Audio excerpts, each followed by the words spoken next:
Hello, welcome to this video. I'm going to be talking about long short-term memory networks or LSTMs.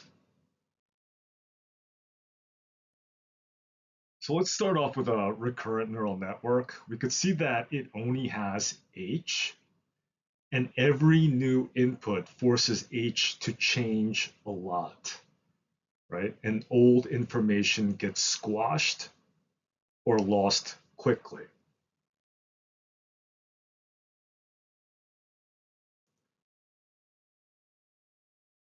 Now, in the long short-term memory, it has both H and C, which is kind of like a conveyor belt, right? H still changes every step, which is short-term working memory. And again, C is like a separate highway. So you see CT minus one to CT, and that's a long-term archival memory. So that's the major difference between RNN and LSTM, that it has an LSTM has C, okay, a long-term memory capability. And then there are gates that decide what moves between them.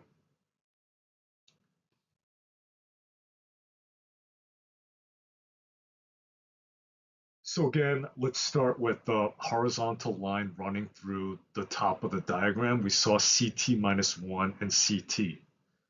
So the cell state acts like a conveyor belt, a cell state in with long-term memory. It moves directly down the entire chain with only minor linear interactions.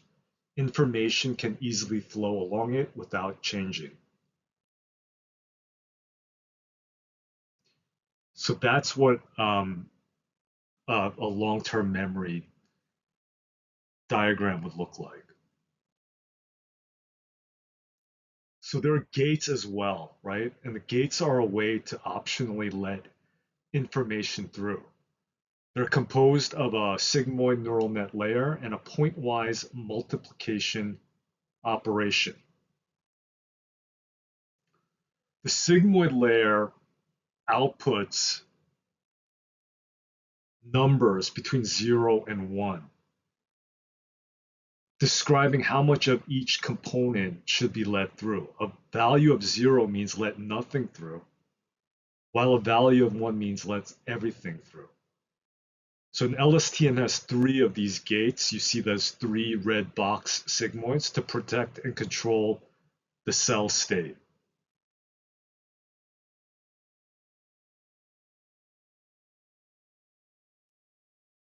So let's look at the inputs the LSTM receives.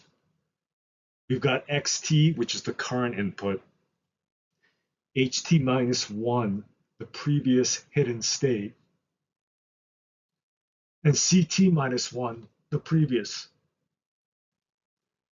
and CT minus 1, the previous cell state.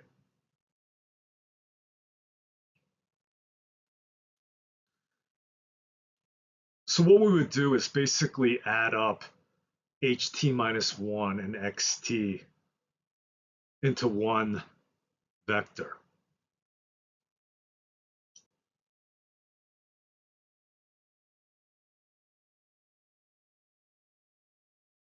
Now, there's also something called a forget gate, okay? And we see that FT is equal to sigma WF HT minus 1 XT plus BF, okay?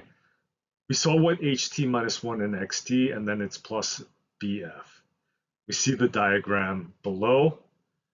We see HT minus 1 in the arrow, and then XT, right? And it goes through sigma, and then you get FT, okay? So that's what it does, right? It looks at the previous output, H previous, and then new input, decides what to delete from the old cell gate, C previous, which is CT minus 1, and then outputs a number between 0 and 1.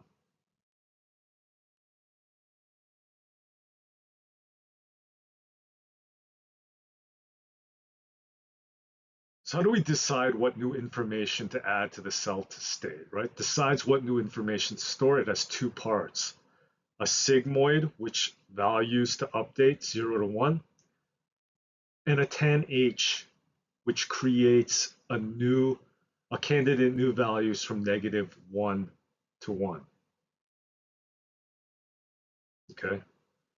So the sigmoid updates the information, it's IT, and then the new candidate values are C tilde T tan H WC times HT minus 1 XT. That's concatenated plus BC.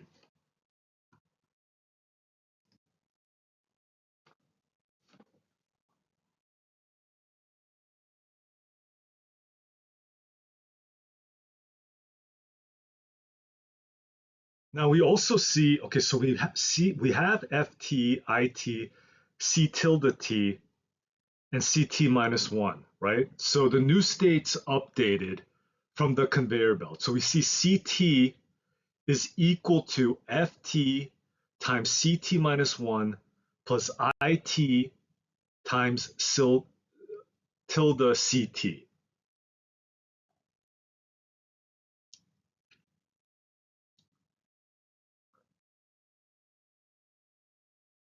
Now, we're going to decide what to output based on the new cell state, right? So it runs a sigmoid on H previous, which is HT minus 1 and X, to pick what parts of the cell state to output, okay? So we've got that OT, and then we multiply that by tan H, CT, to filter values between -1 and 1.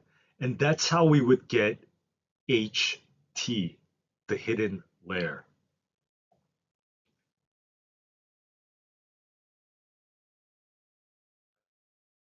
Now let's summarize what we just saw, okay? So we start with XT plus HT minus 1.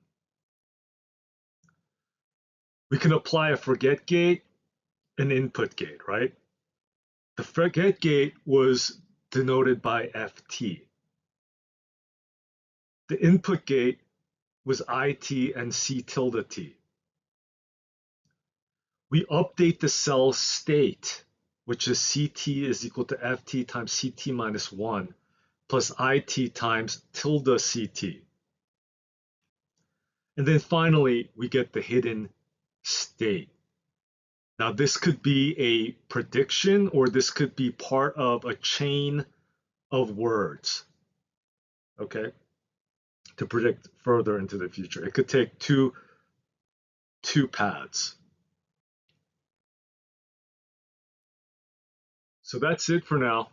Thanks for watching, and I hope you have a great day.